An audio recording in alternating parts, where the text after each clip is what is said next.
So let's wrap it up a little bit. Economic incentives, you know, we didn't kind of do the good, the bad, and the ugly, but there's good, bad, and ugly. Yes.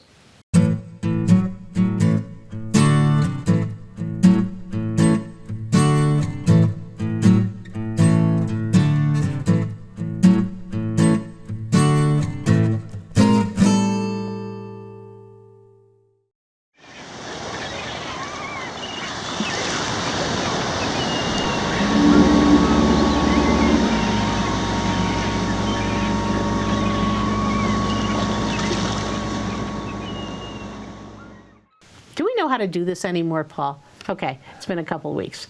All right, are you ready? This is Sarah Levison. And this is Paul Tiger. And we're both sides of center. What's today's topic, Paul? Well, we were going to talk about incentives. We are still going to talk about incentives. Do I have an incentive to talk about incentives? I imagine you do. Specifically, incentives we're talking about is business incentives, not and you know, rebuilding a mall giving and incentives. Yeah, Right. Giving incentives and what do we get in return? Right. Is there what the cost benefit analysis is? So you and I had a small discussion. There was an article in the Times Call about a company who's already in Longmont called Scythe. And they are working on a robotic lawnmower. Okay. Although we do have a company, Left Hand Robotics, that already developed a lawnmower and snow clearing. And America is working on xeriscaping. Right. Well, and this other company, Left Hand Robotics, already sold their technology to Toro. So we have a big player already in that industry that was a locally developed product, and now we have Scythe. So then the question here about well, what's the retention if we give them an incentive? Do they stay? It's a developed product. I mean, I see that as it might be, after we talked about this, I think that this might be the fourth robotic lawnmower company in Longmont. Will be known as the center of the lawns, the city that cuts their own lawns. That's right. Robotically. That's yes, right. that's true. The company that you're talking Contactless, about had a contract with the city. Was a contract with the city to test it out. And so they were robotically mowing lawns and clearing snow. Right. Yeah, which is great. First thing about incentives, this particular case that you and I were discussing that's been in the newspaper recently is the state is granting incentives, and the state will not disclose who they're granting an incentive to. They'll say, we're granting an incentive, and then they wait, and then the company actually said, hey, put their hand up. We're the ones who got that incentive. Oh, I see. And once the company acknowledges that they're receiving the incentive, I mean, worst case scenario is the state offers a bunch of money to a company and announces it, and the company is like, no, we don't want that, or we want more now. That would be even worse, right? So you don't want anybody with egg on their face. It's kind of interesting that it's a secret. It's not really a secret. It's just not been announced publicly until it has been accepted. Now, the state is... So the company has to accept it for it to be announced publicly. Right. So the second part of it, that's the state incentive, but there has to be a local matching incentive for the state money to be kicked in. And the Longmont Economic Development Partnership is working. Right. I imagine there'll be something in front of City Council. And that means tax dollars. Yes. And in any case, it's tax dollars. Well, it could be a number. It could be a number of things, though. The state is tax dollars, and in the city, it could be a whole number of things. It could be. It isn't necessarily dollars. It could be a discount on, that's a discount, or not paying permit fees if you're building a facility. So if you're not paying for permit fees, then I'm paying for them for you. Well, somebody else will have to, pick up the slack. I mean, you can't have city staff working for nothing for somebody, and then somehow the rest of the fees do have to make it up. When we talk about incentives, we're talking about the government affording something to a company, and it's usually a company because that company will then employ people in your town. Well, that's the plan. So there's really three kinds of. It could be financial Right. money, which I don't think ever happens. They don't just give you money. They do give you money. Oh, they will give you money. Well, that's what this one is. It's cash. Okay. Cash on the barrelhead. You said there were three types. Well, there are really three mechanisms for the idea of incentives, and they all still have this but-for argument, just like with the mall. But for us giving them, the collateral of our 4 city buildings and this, they wouldn't be redeveloping the mall. The but-for argument is 3 cases. Are you attracting a new business, new to the area? Are you looking to incent a business to expand, or are you incenting a business to retain them? So those 3 categories, basically. And each one of them comes with a number of nuances, I think. Right. And we've had a number of one of my favorites of the we would like to be retained is Digital Globe. And we said no. So they moved to Broomfield, and Broomfield offered them a lot of money. I think that the case with Digital Globe is they were expanding. Yes. And they were actually also on the verge of being sucked up by another larger company. And so $300 billion buyout. Right. Yeah. So if you, in the case which could have happened in Longmont. Well, however, in the case of retention, you have to take a hard look at your community and say, if someone is looking to expand and they have this one location that fit them, but they need to have 50% more. They needed more space. They needed a lot more space. So do you say, hey, Amgen has closed up their facility, make a deal with Amgen, or does the city or state get in the middle of that real estate transaction to say, oh, you can move to this other campus, we'll help you finance retrofitting it, or there was a building sitting empty in Broomfield that met their needs. I wouldn't want to get too far down the rabbit hole here, but Smucker's is a piece of property that was outside of the city, annexed into the city, and then we gave them incentives. And I thought that was kind of an interesting, because it wasn't really built on Longmont's base. Well, and they consider it part of our economic or our job area, our employment area. So let's look at, I don't want to pick on Smucker's, but that's a really good case you brought up as to also the intention of the incentives. Are the incentives going to create jobs for people that are already in your community? Are they going to be people that are already employed, or are they going to employ people that are underemployed or unemployed? Unemployed. Or is there going to be an in-migration to those jobs? So that means if Smucker's hiring is going to bring more people to Longmont, the local job base, we will not dip in our unemployment necessarily. I'd be guessing here, but I believe that what it does is it creates commuters to Longmont. The Smucker's plan, and there are other businesses that do that as well. So the idea that people who live in Longmont are commuting out. I lived in Boulder for 18 years and commuted here. So are we bringing more traffic to Longmont of people who don't live here? Well, and this brings up the other point in some of the research that I read from Brookings Institute, and then also a great book that's out there on how to evaluate and how to make economic development incentives for jobs more productive. And it's kind of a primer for people that are good government people, the public, and local officials. So one of the other things that is frequently talked about in the argument is you've created all these jobs and stuff, and if you have in-migration, we have a very tight housing market right now.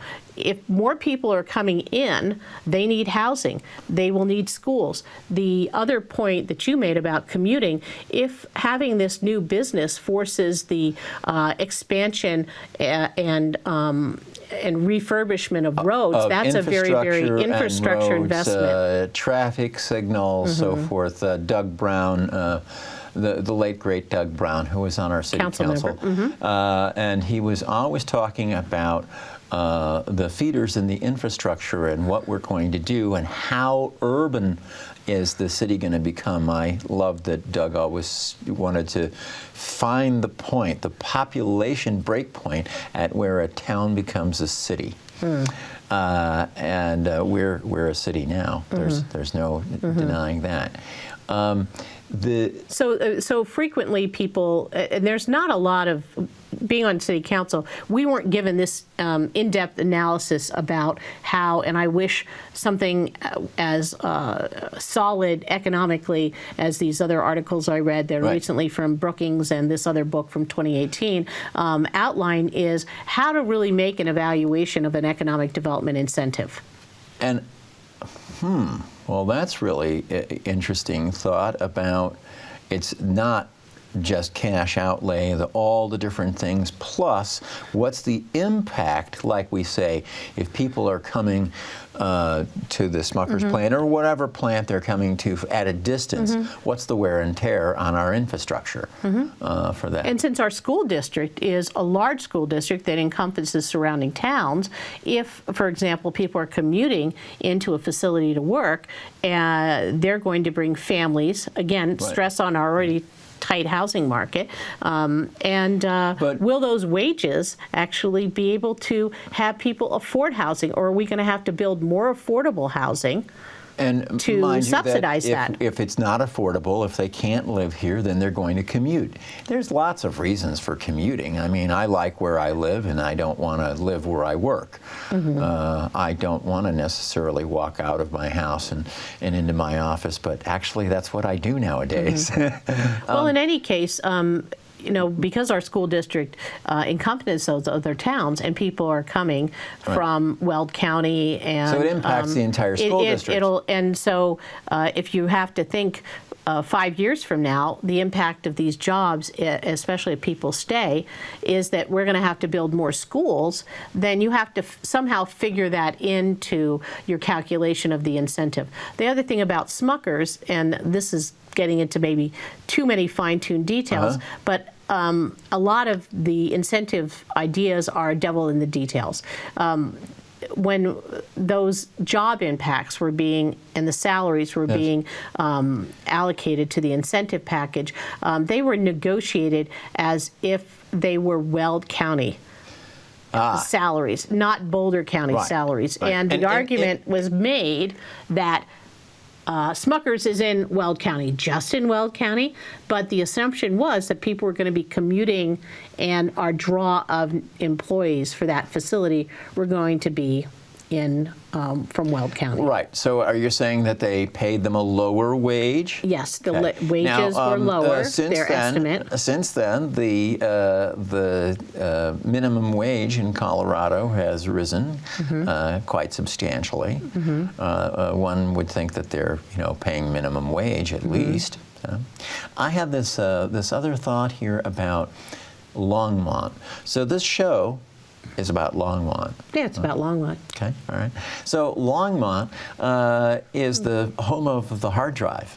Okay, so in I believe it was in '79 when there were a dozen people that they were called the Dirty Dozen, who left IBM, and their intention was to create industries that would support IBM as a subcontractor.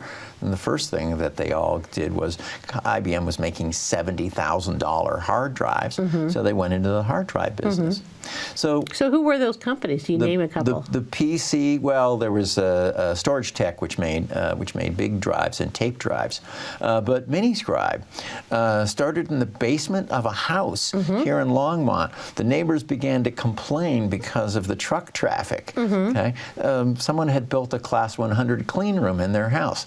It was time for them to expand and move into the. Okay, so Longmont is really. So when somebody, let me interrupt you. So when somebody like the person who started Miniscribe has that good idea, and they've grown it out, their innovation has grown out of their basement. Yes. What is the role of our local economic development partnerships? Stay out of the way. And the city. Well, but Are So they that's what there they to did. facilitate? They did. Actually, what they were doing at the time was interfering with the company and trying to kill it. They were venture capitalists that made it happen. But now we know of all of those. A lot of them, for many years, were empty buildings because they were mini-scribe, and then there were all this manufacturing space and office space that they had.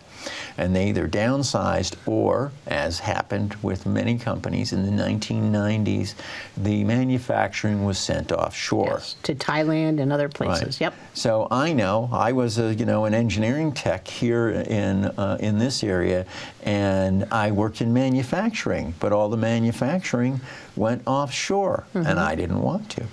Now things are being back reshored because of supply chain issues and other things. And quality. I know of a company here in town that has been manufacturing, that invented a product here in Longmont, a very well-known product, and was manufactured in Korea, and they're bringing it back because it's quality issues. The company that's doing it keeps cutting corners and making changes in their product. They're going to bring this product back here, and they're going to be building this product directly across the street from a high school. They already have high school employees, and they'll do more of that. But my point, what I was trying to make is that Longmont is a high-tech place. Longmont... well, high-tech and low-tech. We make a lot of beer that we export. So that was the other part of the incentives. Is it stuff that you are exporting so that money comes back in, new money is coming in to your local economy, or is it something that's being consumed locally, like business services? Right. Well, my reason, though, for bringing up this about the high-tech is that these things happened here.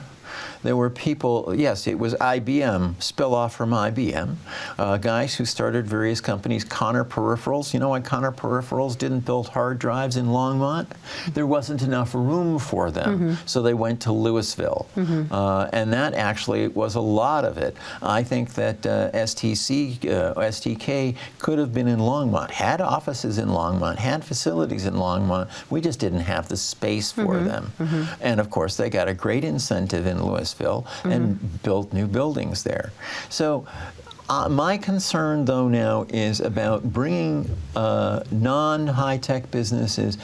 Here in Longmont, we have a lot of intelligentsia. We have a lot of people who, after they leave these companies, they go and they start new companies. Innovations in the organic LED were made in Longmont. All kinds of interesting things. We've got battery storage people that are working in the space industry, ABSL. Actually had my husband's company had some work with them. Big innovations in MRI and imaging technology happened in Longmont. And those companies would build that product until they got to a point where they couldn't be in Longmont anymore because it was too small. So they moved away. And now my concern here is that I would say that if we're going to incentivize companies to come here, they should fit Longmont and not, well... But when they have these, so let's talk about, that's incoming companies, but how would you retain a company who had those additional needs? They have already figured out, Seagate already figured out I'm really actually not about the go, incentives to bring more high-tech here. I think the high-tech comes from here. People want to incentivize our high-tech to move somewhere else. And they've done that. Yes, they have.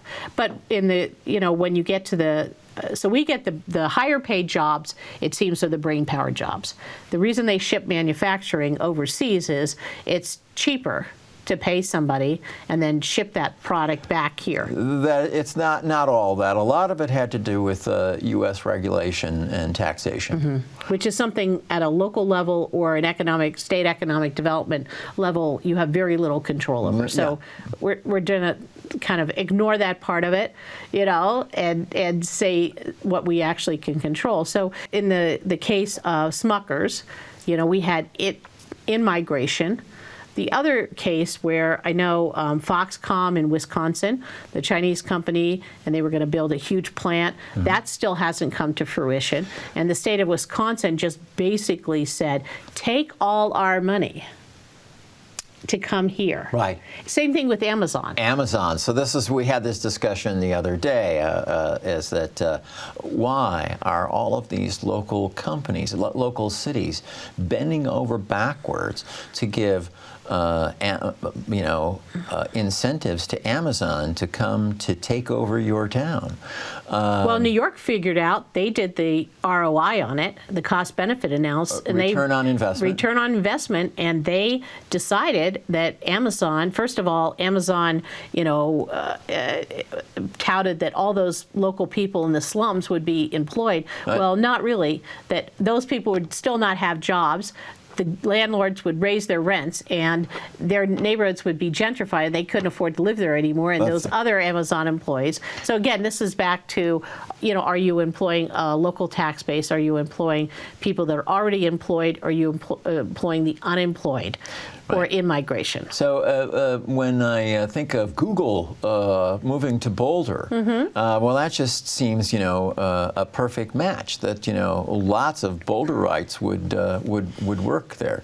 In fact, a lot of people commute to the Google plant from well, they good commute distances. from their living room. I think that incentives actually now, with post-pandemic, could become even more problematic, because while you're saying these people are bringing in, they're going to locate an office, how many people are actually going to be here? Be at that office. Be at that office, going to buy sandwiches, right? And buying coffee. So when I think one thing that the articles, the book and articles I read, obviously they were from 2018, 2019, had not come up with is, where are these people going to be located? Yes, right. Are they going to be able to, be independent? Are they supporting the local economy? And you can give a company a ton of incentives to locate their office in Longmont. All their employees live elsewhere, so you'll have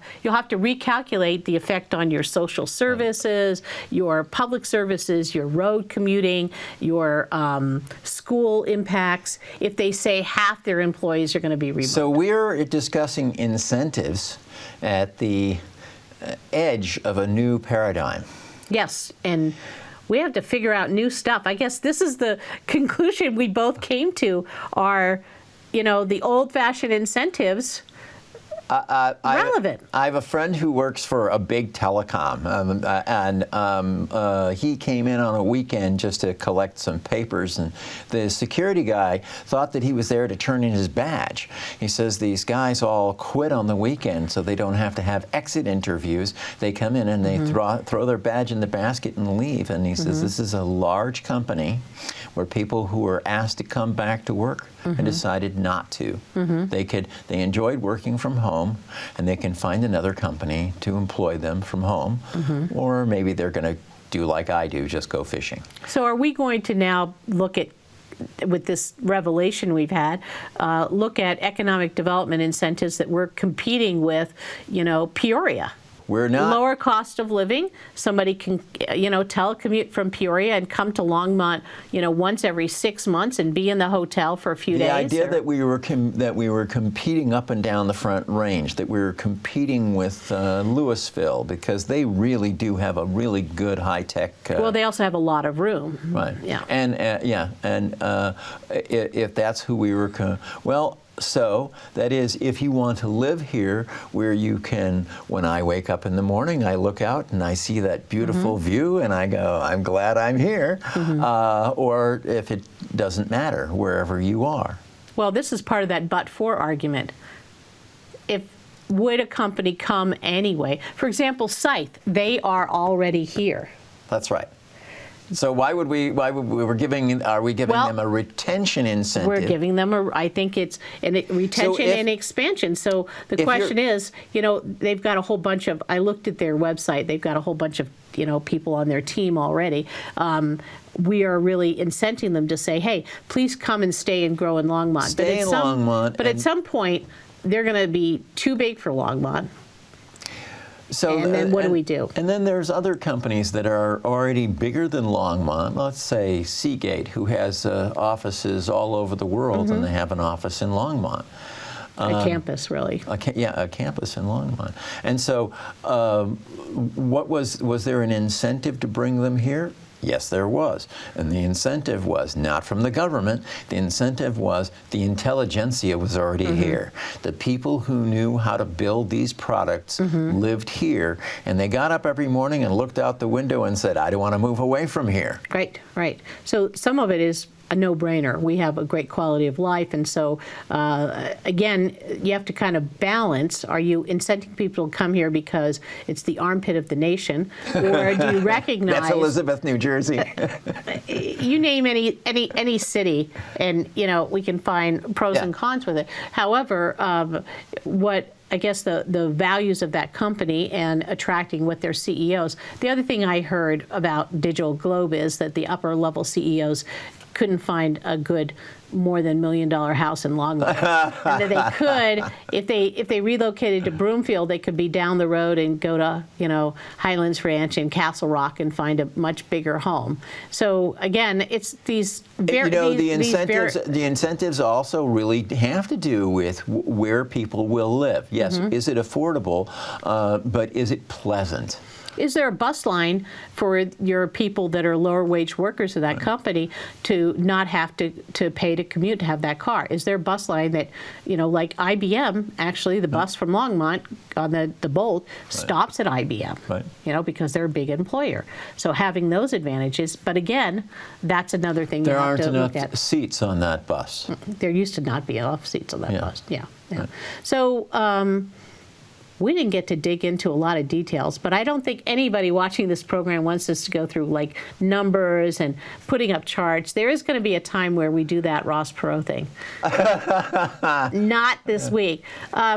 So if we want to talk about wrapping it up a little bit, what would you think would be a good paradigm to incent a company? What kind of thing would you be looking for as a citizen, as a publicly interested person? Really, my thoughts here are always about retention. That I think that Longmont has the ability to create great companies. And no, Longmont doesn't create great companies. Other people, the city doesn't create the companies. I'm talking about great companies. The environment here. The environment here that creates great companies, and that are searching for ways to employ people. And rather than send their production somewhere else. And so I think that the city could really be helpful on that. If anything, there would be an incentive. It would be, you remember Workforce Boulder County? Let's make Workforce Longmont and put together groups of people that have the talent to fill these kinds of jobs. Well, they're doing some of that at Front Range Community College. They have an advanced machining class, and they have all the high-tech machining instruments. The incentive is that we will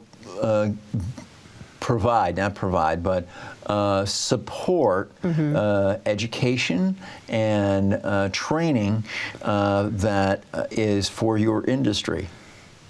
And that's what before the industry gets here. Do you think that companies actually do look to see, and I know that Science News had something about 15 years ago that named Longmont Boulder, and it put Longmont before Boulder as a center for people that had advanced degree in high-tech development. High-tech development, okay. And that was the University of Colorado. I always met all these people. Tech transfer. Right, from the University of Colorado who, had advanced degrees, and they were serving ice cream at Baskin-Robbins because they wanted to stay. They were waiting for that job. Or they were going to create it. And the other thing is with the community college system providing those technical skills training programs now that are so critical to industry. That was the other thing that I read, that when you have that educational partnership. They know that they don't have to in-migrate and pay people to come here. Again, that's that other principle. We have all of those resources. I mean, you know, we want to have a four-year college here. I think that it would take up too much real estate, and we have one unless it's vertical. And we have one just down the road. But really, if you're asking about when I think about incentives that the government gives out, it's retention, is to keep what we have. And I'm very concerned about them. You wouldn't grow a microscribe. What? You wouldn't grow microscribe. Microscribe? What was the name of it? Miniscribe. Miniscribe. Yeah. No, I would. I'm more concerned about them bringing in new ideas. Government isn't good about new ideas. Okay. Yeah, government's slow about new ideas. Okay. New ideas are very scary. Right, and you know, mind you, they're still in the 1950s with a lot of this stuff. Once they figure out a system that works, they're going to stick with it no matter what happens. We know that in 2020, everything changed because of pandemic, and government is really slow to take that up. So I'm really thinking, though, about what it is we do to keep the companies that we have and grow the ones that are here and not bring new ones here to muck it up. We're the king of hard drives. Why are we doing peanut butter? But in the South, they were the king of textiles. Sandwiches? Well, they were the king of textiles, and then all that textile manufacturing went overseas. Yes, it did. And now they're trying to bring it back again. Yes. So I guess, you know, some of it is what is old We're is new again. We're the king of high tech. Let me just not say. So what high tech things are they doing in Boulder? It's not. Longmont's been the high tech seat of Boulder County, and so I'd like for it to stay that, and I think that that's where the jobs are, and if we want to make it that someone wants to get creative and make it jobs for somebody else, I don't think that that's beneficial for our town. Well, and I think that there's always this analysis that comes along with these job incentives that says, oh, you know, there's the multiplier effect. And again, what I've been reading to prepare for the show says that you have to look at that multiplier effect the multiplier very effect is going down. They're going to have more pizza stores as opposed to more companies that, you know, that are providing supply chain for the company that, you know, Well, the multiplier effect is not just, you know, bringing in lunch for your employees on Fridays. It's also what happens in the local construction industry to create the facility or upgrade things. Part of that is multiplier effect. That needs machine tooling, and a company will be created that will be machine tooling. One of the things that you were talking about was giving incentives to one company that would create competition by all those other companies that would come to. So you only give create competition. It's this idea of clusters. Right. So. There's a economy of scale, if you would. So injection molding. You know, if you had more companies that needed the injection molding work done, then you get more injected molders. I mean, and that's that multiplier effect as well. Right. You know, so that you have people basically. I'm going to develop a product. I look around. I see that these businesses are already here. These things that will support me, and so I'll do that. And so that's part of that multiplier effect. Right. You know, and then those businesses hire other people. I always thinking about the multiplier effect as that which supports the employees which are here, which is why I mentioned more pizza shops, more grocery stores. Or clothing stores, or well, clothing not so much. Everybody orders everything off the internet. I mean, that's the other thing is you have to look at those multiplier effect jobs. I bought this at EMI. I just want to say I'm giving a plug for EMI. Early Man is a Boulder Longmont company, and this was not manufactured overseas. This was manufactured in Gun Barrel. I didn't know about that company. Very, very good. Excellent. Okay. So let's wrap it up a little bit. Economic incentives, you know, we didn't kind of do the good, the bad, and the ugly, but there's good, bad, and ugly. Yes. I'm all about incentivizing those that are here not to leave, retention, and helping those that are here to expand, and not inviting any more here. We really like it here. Don't come. But when a company leaves, we have to, the community is greatly impacted. I mean, when Amgen left, yes. that was a big impact on the economy. One thing we here. didn't talk about in incentives, and maybe we'll come back to that at some other time, but that is what is the retention? I mean, if we incentivize you in your contract something that keeps you here, but if your company is in failure mode, then you're not Well, the going city actually has written in a clawback mechanism. You're not dumb. I mean, it used to be in the days you didn't write a clawback mechanism because the business would say, "What do you mean? Right. I'm not going to stay my 5 or 10 years?" Right. You know, that's a very commonplace thing now. Right. So I think that there is some protection. But again, if they leave early, you might have built up that infrastructure that, as I mentioned, 90% of the new taxes Right. are going to be sucked away. to support a company that, for a reason completely outside of everything that you're doing, fails anyway. Right, yeah, So- yeah. Maybe people decide they don't want peanut butter and jelly crustless sandwiches any longer. I don't want my government paying for peanut butter crustless sandwiches. So, good, bad, and ugly. I think that the revelation that you and I both came to in our conversation is that post-pandemic, we're going to have to create a new paradigm on evaluating economic development incentives, especially ones that are tied to jobs that don't actually have to have a fixed base of someone being If here. we're not manufacturing, if it isn't something, so On-site. that's the interesting thing about the lawnmower company, and that would be manufacturing, and it would be here. Well, we're assuming the manufacturing will be here, so let's hope that. So I'm Sarah Levison. And I'm Paul Tiger. And we're both sides of center.